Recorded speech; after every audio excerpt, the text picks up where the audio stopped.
টানা ২৪ দিন বন্ধ থাকার পর সারা দেশের মতো পাবনাতেও ১৩ আগস্ট থেকে স্বল্প পরিসরে যাত্রীবাহী ট্রেন চলাচল শুরু হয়েছে। ঈশ্বরদী জংশন স্টেশন থেকে লোকাল ও কমিউটার ট্রেন ছেড়ে গেছে। ১৫ আগস্ট থেকে আন্তনগর ট্রেন চলাচলের কথা রয়েছে।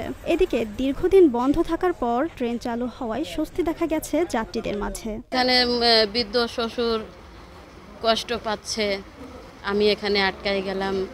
হ্যাঁ, তারপর এতদিন ধরে সংসার ফেলে রেখে কষ্টের জন্য তো মানুষ যে যেখানে ছিল সে সেখানেই থেকে গেছে, থাকার অবস্থা না থাকলেও থাকতে হয়েছে বাধ্য। আজকে ট্রেন আসছে, আজকে খুব ভালো লাগলো। দীর্ঘদিন পর যে ট্রেন আজকে চালু হলো, জনগণের ভিতরে একটা স্বস্তি বিরাজ করছে, সবাই খুব খুশি।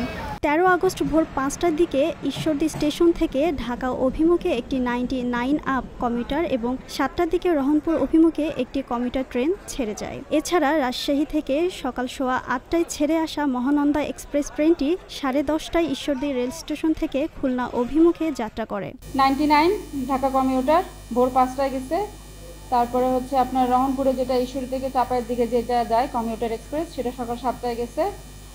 আর হচ্ছে রহনপুর থেকে যে মহানন্দা এক্সপ্রেসটা আসে খুলনার দিকে যায়, সেটা 10:15-তে ছেড়ে গেছে। টোটাল 3টা। আন্তনগর তো 15 তারিখ থেকে ইনশাল্লাহ চালু হবে। এছাড়া পাকশী পশ্চিমাঞ্চলীয় বিভাগীয় রেলপথে 11 জোড়া লোকাল এবং কমিউটার ট্রেন চলাচল শুরু হয়েছে।